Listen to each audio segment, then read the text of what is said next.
Hello, this is M.L. Thomas Sartori, author of the book Tense Before Temples, Rough Drafts on Building a Culture That Lasts, and I am continuing the ongoing dispute over the custody and usage of my other YouTube channel, which has been usurped by a sort of scoundrel character by the name of San Antonio Sartori. Now, recently he added a video to his litany of attacks on what he perceives to be big-brained intellectuals, and presumably referring to authors such as myself, in which he made a powerful demonstration of the effective use of stories in the realm of professional wrestling. Now, I had written about this in my book, Tense Before Temples, but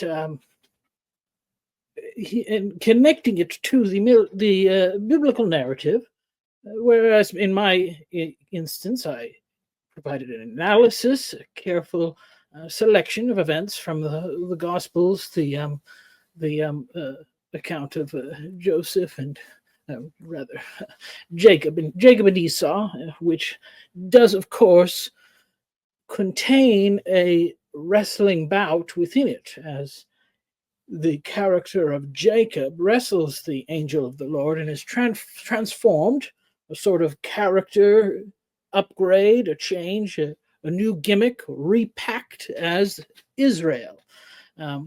Now, this story, of course, is presented within the biblical corpus as straightforward narrative, and I took the time to analyze its thematic elements and compare them to the more modern interpretation of professional wrestling. Now, San Antonio Sartori took a different tack, in which he simply read an account of a biblical narrative, in this case, the story of Adam and Eve, the fall in the garden, where he replaced most of the terms with some of the inside lingo of professional wrestling.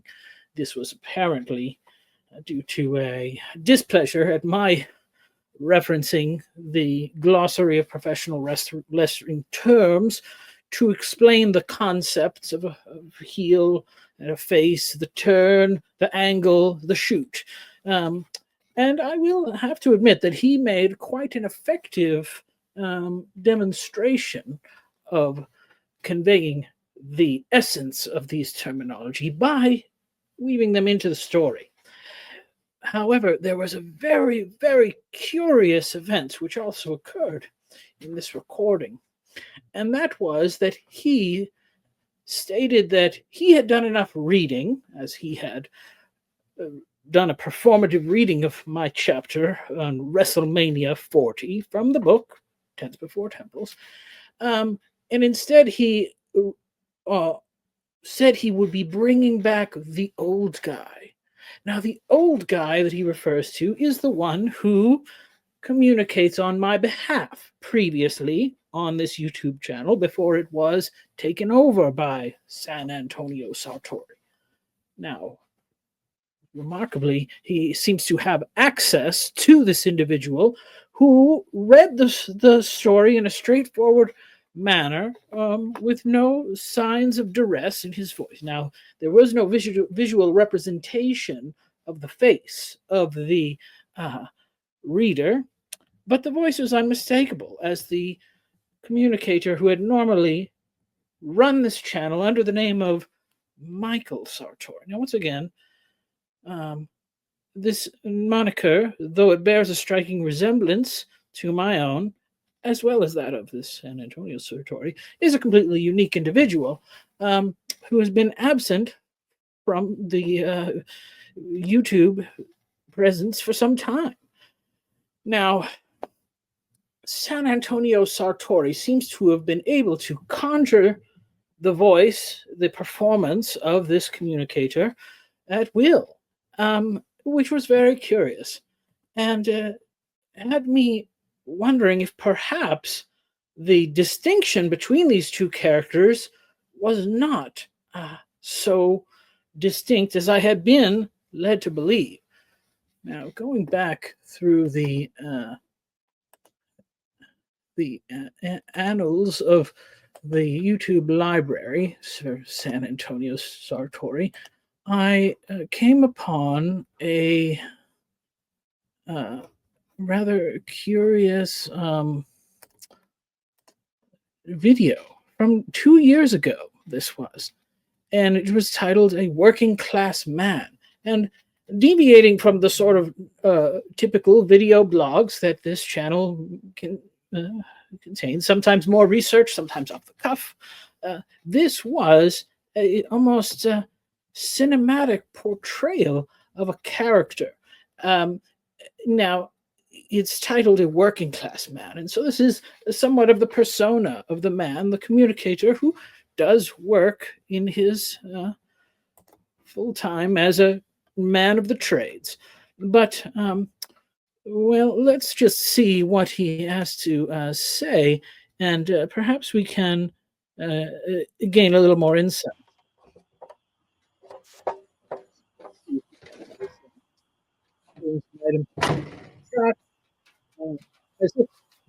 Well, hello. Being viewed from afar, I'm Michael and Lewis Thomas let's see. Sartori. Seems You can call me Mike. audio is I'm just a normal working class guy. playing. Normal. Is there no sound on this?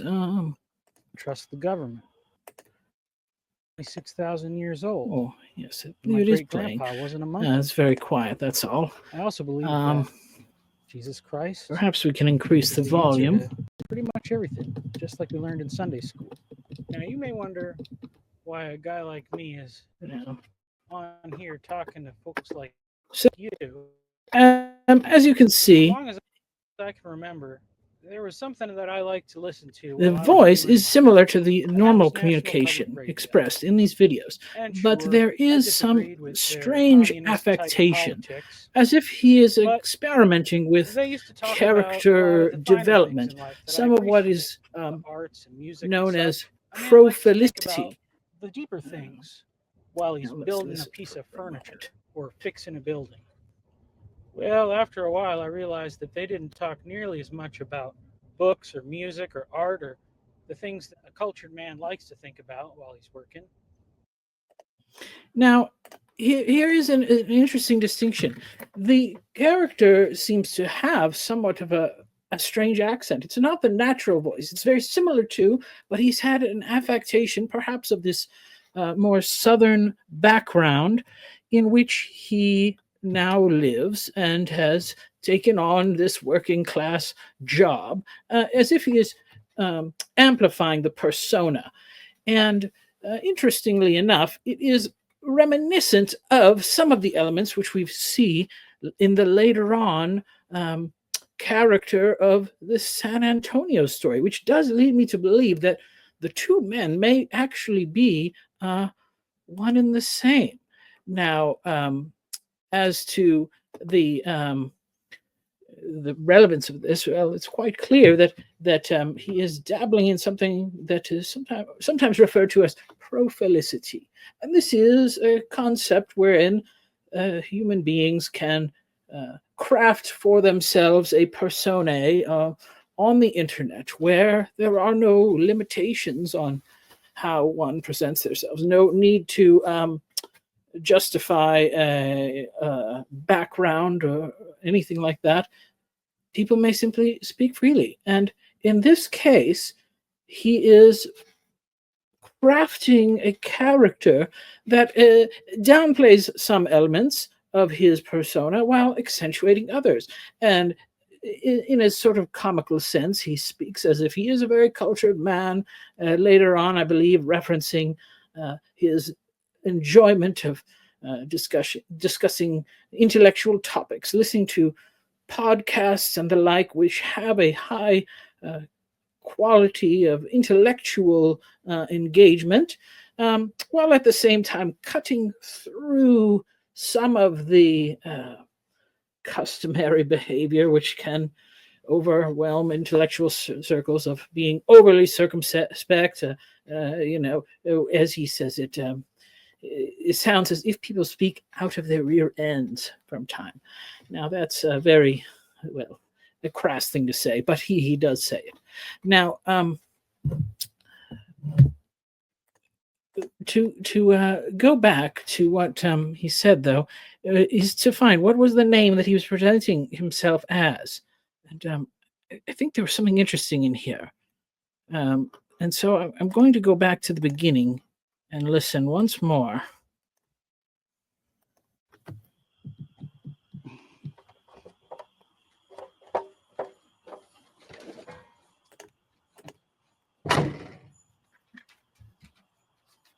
Well, hello. I'm Michael Lewis Thomas Sartori, but you can call me Mike. I'm just a normal working class guy with normal working class beliefs. That is very interesting. Michael Lewis Thomas Sartori. Now, Thomas is the name by which I go by, author of the book. And curiously, those other initials are similar to my own. Now, as you can see, this is my name as the author. This book, which I have written, is clearly titled as being authored by M.L. Thomas Sartori, which is me. I am the author of this book. But those initials are curious because they very clearly are the same. He said Thomas, in fact, but preceded that with Michael Lewis. Michael Lewis Thomas, M.L. Thomas Sartori, which is very curious. It's almost as if to say that not only is this Michael Lewis Thomas Sartori, who may in fact be the same character as San Antonio's story, but may in fact be the same character as myself.